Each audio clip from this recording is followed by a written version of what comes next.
Donc là, ils sont au milieu du garage parce que je viens de nettoyer leur caisse de mise bas. Donc j'ai mis un tapis propre, Ennis est venu dessus, j'ai posé tous les petits sur le tapis propre. Et donc vous voyez, hein, c'est un peu le souk dans mon garage, mais là derrière la palette, il y a la caisse de mise bas qui vient d'être nettoyée, j'attends que ça sèche. Et en attendant, je l'ai posé là, par terre, comme ça. Et tout le monde est venu. Enfin, je les ai posés, mais tout le monde est allé à la tétée. Donc je vous ai pas trop donné de nouvelles parce que j'ai été un peu débordée.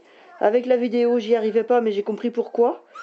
Vous pouvez constater qu'ici, je vais essayer de la zoomer. Voilà, ça y est, elle est ici, la pépette.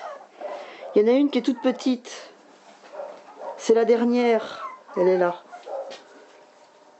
Elle est là au milieu, là. Là. Ici. J'enlève mon doigt. Elle est arrivée la dernière, au bout de 5h30 d'accouchement.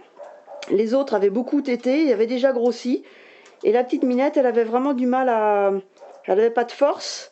Elle était toute crevette, elle faisait un tout petit 100 grammes.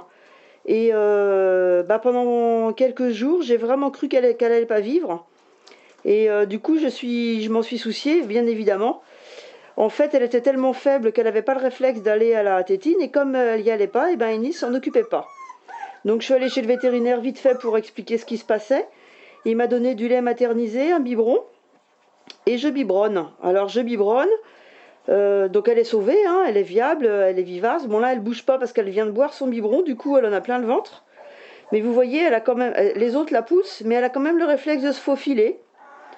Et il y a une photo où en fait j'ai appelé la voilà sauvée ou sauvée. Elle s'est sauvée, je crois, j'ai mis. En fait, c'est pas... Bon, voilà, elle se fait pousser. Donc moi j'y vais, quand c'est comme ça, je la prends et je la remets vers les tétines. Et de toute façon, elle a le biberon.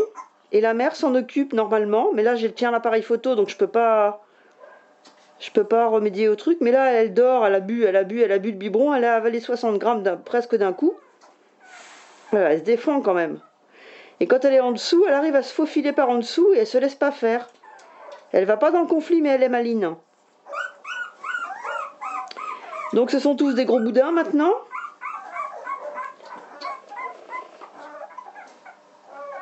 Là, j'ai cru que c'était une plaie de je sais pas quoi, mais non, c'est du poil mouillé. Donc tout va bien.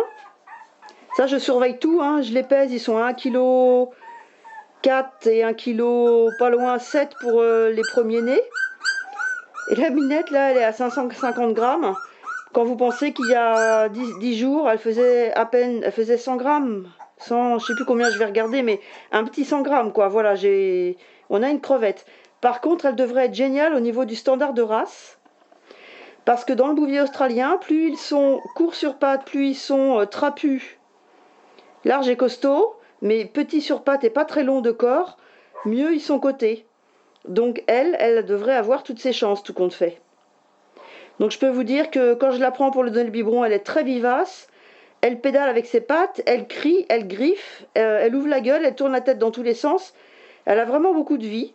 Et je préfère ça qu'au départ, je la prenais dans ma main et c'était une petite crevette qui bougeait pas. J'ai vraiment cru qu'une nuit, je me suis dit, ben c'est foutu. Et le lendemain matin, elle était toujours là. Donc là, j'ai dit, il faut faire quelque chose. J'ai fait quelque chose et la voilà sauvée. Donc elle, je la garderai une semaine ou deux de plus avec la mère pour terminer la relation en fait avec la mère. Parce que la mère, pendant 3 jours, elle s'en est plus occupée. Donc voilà, maintenant elle s'en occupe. Hop, la revoilà la crevette. Elle ressort. Vous voyez, elle rampe, elle va y arriver. Passer en dessous, au-dessus, elle va y arriver.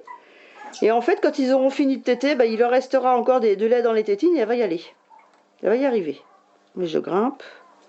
Voilà, elle aussi, elle pousse tout le monde. Voilà. Petit cul, là. Hop, elle se fait son petit chemin. Là, il y en a un qui dort, là. Hop, elle le pousse. Vas-y, Annie, aide-la. Ah, bah non.